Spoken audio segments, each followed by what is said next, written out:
किसानों को तो अगर 6 महीने 6 साल लगे तब भी यहीं डटे रहेंगे, एक इंच भी पीछे नहीं हटेंगे किसान। ये डटना हमारी मजबूरी है, क्योंकि किसान के पास या तो 2 बार रास्ते बचते हैं या आत्महत्या या संघर्ष। इसलिए किसान ने संघर्ष का रास्ता पकड़ा है, किसान यहाँ से जाएगा नहीं।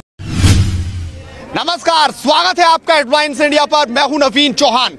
रात भले ही सर्द होती जा रही है और धीरे धीरे चढ़ रही है, लेकिन सिंगू बॉर्डर पर किसानों का मजमा लगातार लगा हुआ है। सुबह से कलाकार जुटे हैं, युवाओं की भीड़ है, पंजाब से किसान हैं और देश के कोने कोने से। 8 तारीख को भारत बंद का आह्वान भी सभी किसान संगठनों ने कर दिया। युवा हैं, उनसे बात करेंगे, क्योंकि सवाल भी कई हैं कि आखिरकार इस पूरे आंदोलन का हल कैसे निकलेगा। क्या जो आंदोलन चल रहा है वो सरकार पर प्रेशर बना रहा है या सिर्फ लोगों को परेशान? आपको क्या दिख रहा है भाई साहब? बहुत दिन हो गए, या कहूं कि अब तो 1.5 हफ्ता होने को जा रहा है। 11 दिन तो बीत गए, सरकार बातचीत भी कर रही है। मोदी से बात मेरी यही है कि 3 महीने से जनता कर्फ्यू कर रही थी पंजाब के अंदर, अब दिल्ली में घुसी है, तब भी आंखें बंद है। रैलियां कर रही है कोलकाता, कभी कहाँ कभी हैदराबाद में, वहां से जीत गई। पर दुनिया पागल है कि किसान बंदा यहाँ बैठा, भारत देश के अंदर बैठा आके, कि कल को अन्नदाता वही, सब खाने पीने वही है, देने वाला वही है।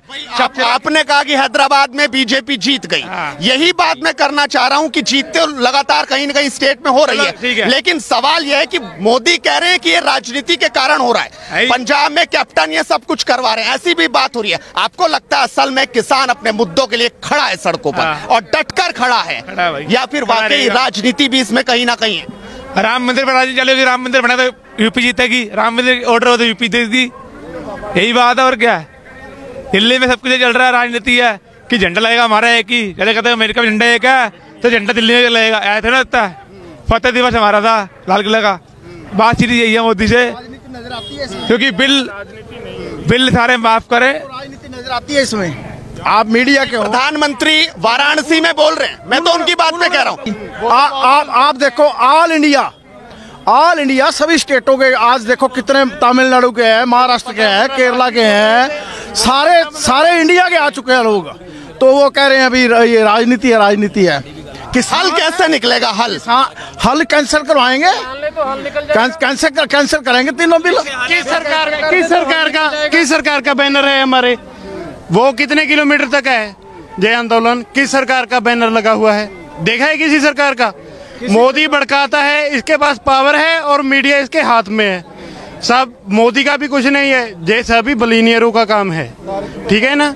वो सारी प्लानिंग के साथ। आपको लग रहा है प्रोपोगेंडा के तहत किसान आंदोलन को लोग पलटने की कोशिश कर रहे हैं? जी, पलट रहे हैं लोग। मीडिया, केवल मोदी मीडिया, बाकी सारे किसानों के साथ है। कोई भी है देश का नागरिक, आप भी हमारा अनाज खाते हो, मोदी भी किसान का अनाज उगाया हुआ खाता है, दूध भी किसान का है, अनाज भी किसान का है। किसानों को ये जानबूझ के तंग कर रहा है। जब कहते हैं ना किसी चीज का अंत होता है, जब गिद्दड़ की मौत आती है तो गांव की तरफ भागता है। अब इसने किसानों को हाथ पाया है। किसान ना तो इससे झुकेंगे ना इससे डरेंगे, चाहे तो वो काले कानून बंद करेगा या उनकी लाशें किसानों के घरों में जाएंगी। कर ले जो करना है, नहीं तो इसको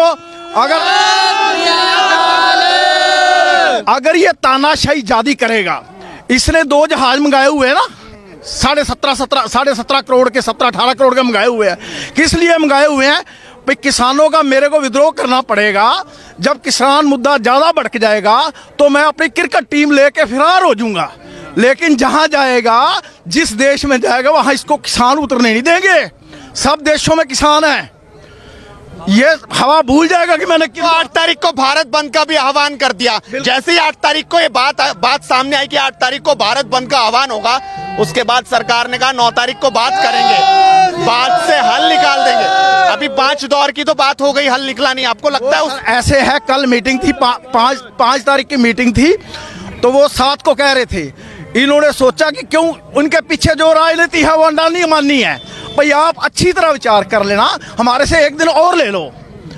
8 कहते 8 दे दो, कहने लगे 8 को नहीं, 8 को हमने बंद का आह्वान किया है। अगर हम चल के आएंगे तो हम उल्लंघना करेंगे, हम नहीं 8 देते आपको, हम 9 देंगे। फिर उन्होंने 9 तारीख ली हुई है। अब 9 को ना फैसला होगा तो जो आगे हमारे लीडर किसान तब तक डटा रहेगा जब तक ये बिल वापस नहीं होंगे। किसानों को तो अगर 6 महीने 6 साल लगे तब भी यहीं डटे रहेंगे, एक इंच भी पीछे नहीं हटेंगे किसान। आपको क्या दिख रहा है? अभी लगातार इससे पहले भी प्रदर्शन हुए, शाहीन बाग में हुआ या सीए के खिलाफ प्रोटेस्ट हुआ, सरकार लेकिन पीछे नहीं हटी। उन्होंने कहा कि बातचीत करने खुद अमित शाह यहाँ आए, कोई नहीं आया, सरकार अड़ी रही। इस बार क्या लगता है? इस बार बातचीत का तो दौर चल रहा है, लेकिन क्या वाकई मानेगी सरकार, संशोधन करेगी कानून में, कानून को वापस लेगी, या कोई हल निकलेगा, या किसान इसी तरीके से परेशानी में रहेगा, सड़कों पर रहेगा? देखिए, मानना तो पड़ेगा, क्योंकि ये किसी एक का नहीं है, ये सभी का है। छोटा व्यापारी भी है, इससे इफेक्ट पड़ेगा छोटे व्यापारी पर। अगर कोई एंटरप्रेन्योर बड़ा कुछ करना चाहता है, शुरू करना चाहता है, तो वो कर नहीं सकता। आज एक की चक्की है तो वो धान अगर खरीद ही नहीं पाएगा अपनी वहाँ से, मंडियों से, क्योंकि सब पे तो कंट्रोल कर लेंगे ये अंबानी अंडानी, तो वो चक्की वाला कैसे एक इंडस्ट्री को खड़ा कर सकता है? ये सभी कंट्रोल में करना, ये एक मशीन की तरह चलाना चाहते हैं देश को, लेकिन वो नहीं चलेगा, क्योंकि इंसान इंसान है, मशीन मशीन है। मशीन को तेल पानी की जरूरत होती है, लेकिन इंसान को बाबू भी होते हैं, उनके रिश्ते भी होते हैं, सभी होते हैं। अभी बोल रहे हैं इनका सिस्टम भी बचौलों को निकाल रहा है। बचौलों को क्यों निकाल रहे हैं भाई? वो तो बड़े काम की चीज़ है। अभी आप बताइए, जो खरीदता है, फसल खरीदता है, तो इसका क्या बोलते हैं, भाव एक होना चाहिए या नहीं होना चाहिए? आप बताइए मुझे।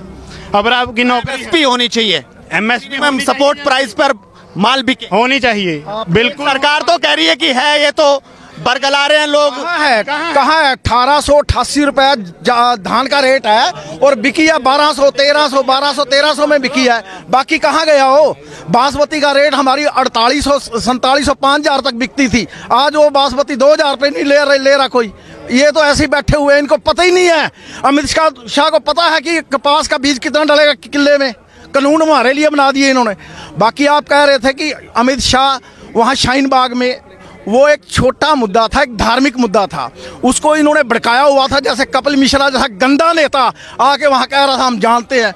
यहाँ है ना, किसान आंदोलन पूरे भारत में है, पूरे धर्मों का है। इसमें किसी भी किसान की कोई जात नहीं, धर्म नहीं, पात नहीं, कुछ नहीं है। अब आए यहाँ, पूरे देश में आग पर तो खूब राजनीति हुई, खूब बयानबाजी हुई। क्या किसान किसी को नेतागिरी या राजनीति नहीं करने देगा? दोबारा क्वेश्चन करो। राजनीति किसान नहीं करने देगा, भले दूसरे मुद्दे बिल्कुल नहीं करने देगा, इनकी जड़ा उखाड़ देगा, इनको दिल्ली से निकाल के छोड़ेंगे किसान, अगर ये नहीं मानते तो। अगर ये नहीं डलेंगे तो आने वाले समय में इनको दिल्ली छोड़नी पड़ेगी। अंबानी अडानी भी छोड़ के भागेंगे देश को, इतना किसानों में गुस्सा है।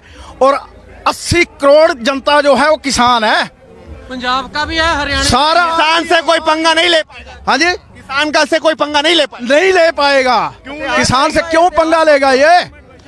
आप 11 दिन हो गए, क्या सरकार को कुछ मांगे माननी थी कि नहीं? कुछ हल निकलना था कि नहीं? कोई बात नहीं, निकलेगा। अब झुक रहे हैं ना, पहले तो कहते थे 1 इंच भी पीछे नहीं हटेंगे।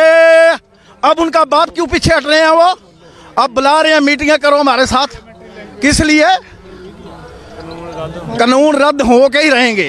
बाबूजी, कौन सी वो चीज जो लग रहा है कि ये कम से कम हो?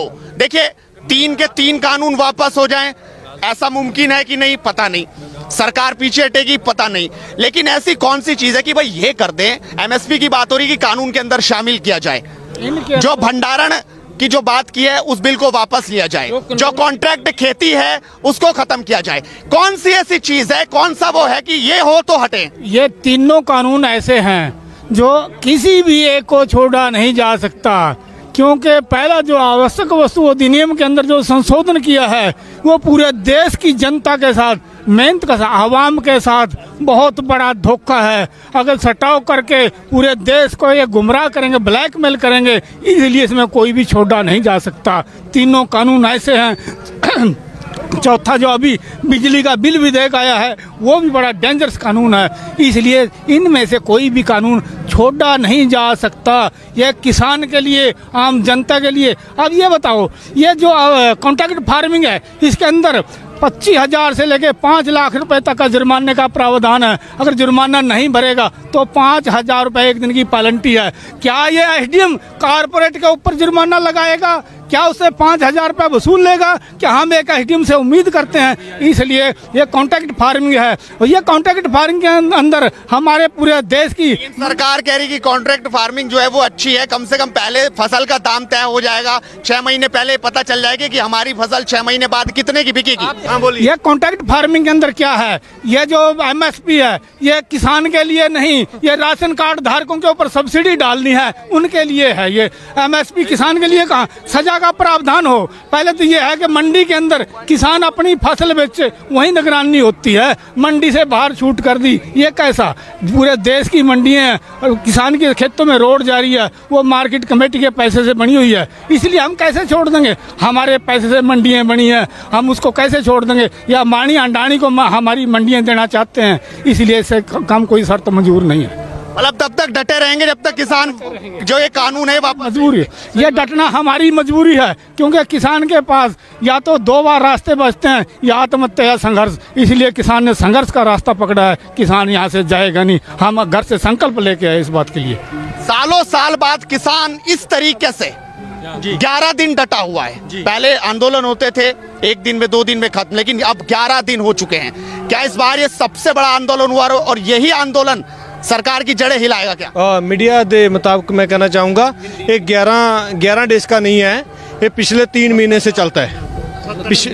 पिछले 3 महीनों से लगातार जो भी इन्होंने इस बिल का सभी के सामने ओपन किया है तो उस समय से ये चलता आ रहा है। पर ये गवर्नमेंट को, ये जो पॉलिसी मेकर होते हैं गवर्नमेंट के जितने भी है, जो भी कोई वहाँ मंत्री आता है उसको ये पूछना कि मिर्चें ऊपर लगती है कि मिर्चें नीचे लगती है जड़ में, उसको ये तक नहीं पता कि आलू पत्ते के ऊपर लगता है कि नीचे लगता है। बिल बनाने लग जाते हैं उसको। आप कहते हैं भी कॉन्ट्रैक्ट खेती है जो, उसको सरकार को, सॉरी अपना किसान को फायदा होगा। कॉन्ट्रैक्ट कौन करता है?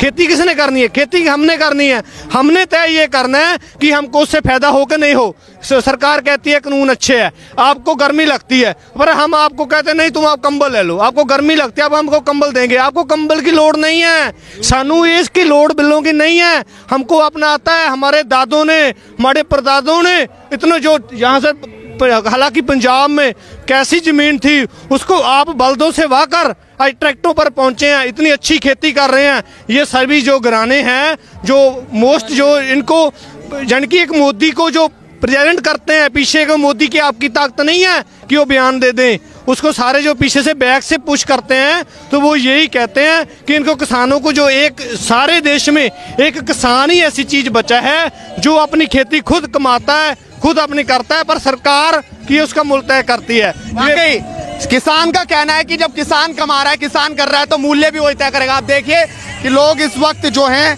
वो इस आंदोलन में रात को भी डट रहे हैं, जुट रहे हैं। किसानों में गुस्सा तो बहुत है, वो लगातार ये बात कर रहे हैं कि आखिरकार सरकार मान क्यों नहीं रही है। 3 महीने से जब हम आंदोलन कर रहे हैं तब आखिरकार दिखाइए वो तस्वीर, आखिरकार किस तरीके से नाच गाना भी हो रहा है, उधर खाना भी, इधर पाठ भी। और ये सिंगू बॉर्डर की तस्वीर मैं आपको दिखा रहा हूं कि आखिरकार किस कदर यहाँ पर किसान डटे हुए हैं।